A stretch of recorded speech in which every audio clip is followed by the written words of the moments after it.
بسم اللہ الرحمن الرحیم۔ تفسیر ابن کثیر میں ہے کہ نمرود بادشاہ کا پورا نام نمرود بن کنان بن سام بن نوح تھا۔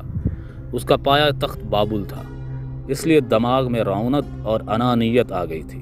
بعض علماء تفسیر کا خیال ہے کہ 400 سال تک حکومت کرتا رہا۔ مفسرین کا بیان ہے کہ نمرود بن کنان بڑا جابر بادشاہ تھا۔ سب سے پہلے اسی نے تاج شاہی اپنے سر پر رکھا تھا۔ اس سے پہلے کسی بادشاہ نے تاج نہیں پہنا تھا۔ یہ لوگوں سے زبردستی اپنی پرستش کرواتا۔ کاہن اور نجومی اس کے دربار میں بکثرت اس کے مقرب تھے۔ نمرود نے ایک رات یہ خواب دیکھا کہ ایک ستارہ نکلا اور اس کی روشنی میں چاند، سورج وغیرہ سارے ستارے بے نور ہو گئے ہیں۔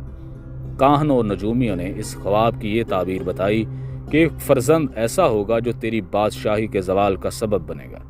یہ سن کر نمرود بے حد پریشان ہو گیا۔ اس نے حکم دیا کہ میرے شہر میں جو بچہ پیدا ہو اسے قتل کر دیا جائے اور مرد عورتوں سے جدا رہیں۔ چنانچہ ہزاروں بچے قتل کر دیے گئے، مگر تقدیر الہیہ کو کون ٹال سکتا تھا۔ اسی دوران حضرت ابراہیم علیہ السلام پیدا ہوئے اور بادشاہ کے خوف سے ان کی والدہ نے شہر سے دور پہاڑ کے غار میں ان کو چھپا دیا۔ اسی غار میں چھپ کر ان کی والدہ روزانہ دودھ پلایا کرتی تھی۔ بعض مفسرین کا قول ہے کہ 7 برس کی عمر تک، اور بعضوں نے تحریر فرمایا کہ 17 برس تک آپ اسی غار میں روپوش رہے۔ نمرود نے اپنی سلطنت بھر میں یہ قانون نافذ کر دیا تھا کہ اس نے خوراک کی تمام چیزوں کو اپنی تحویل میں لے لیا تھا۔ یہ صرف انہی لوگوں کو خوراک کا سامان دیا کرتا تھا جو لوگ اس کی خدائی کو تسلیم کرتے تھے۔ چنانچہ ایک مرتبہ حضرت ابراہیم علیہ السلام اس کے دربار میں غلہ لینے کے لیے تشریف لے گئے تو اس خبیث نے کہا کہ پہلے تم مجھ کو اپنا خدا تسلیم کرو، جبھی میں تم کو غلہ دوں گا۔ حضرت ابراہیم نے بڑے دربار میں اعلان فرما دیا کہ تو جھوٹا ہے اور میں صرف ایک خدا کا پرستار ہوں جو وحدہ لا شریک ہے۔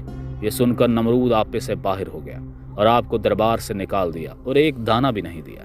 آپ اور آپ کے چند متابعین جو مومن تھے بھوک کی شدت سے پریشان ہو گئے، جان بلب ہو گئے۔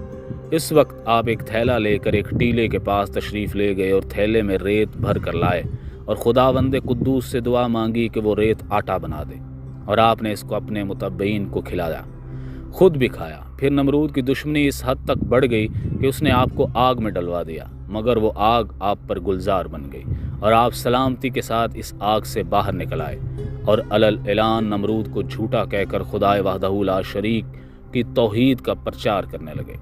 نمرود نے آپ کے کلمہ حق سے تنگ آ کر ایک دن آپ کو اپنے دربار میں بلایا اور حسب ذیل مکالمہ بصورت مناظرہ شروع کر دیا۔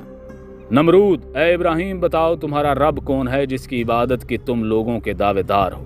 حضرت ابراہیم، اے نمرود، میرا رب وہی ہے جو لوگوں کو جلاتا اور مارتا ہے۔ نمرود، یہ تو میں بھی کر سکتا ہوں۔ چنانچہ اس نے 2 قیدیوں کو جیل خانے سے دربار میں بلوایا۔ ایک کو موت کی سزا ہو چکی تھی اور دوسرا رہا ہو چکا تھا۔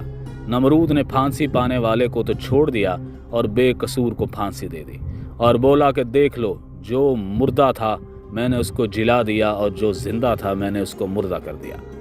حضرت ابراہیم علیہ السلام نے سمجھ لیا کہ نمرود بالکل ہی احمق اور نہایت ہی گھامڑ آدمی ہے جو جلانے اور مارنے کا یہ مطلب سمجھتا ہے۔ اس لیے آپ نے اس کے سامنے ایک دوسری بہت بڑی واضح اور روشن دلیل پیش کی۔ چنانچہ آپ نے ارشاد فرمایا، حضرت ابراہیم نے فرمایا، اے نمرود، میرا رب وہی ہے جو سورج کو مشرق سے نکالتا ہے۔ اگر تو خدا ہے تو ایک دن سورج کو مغرب سے نکال دے۔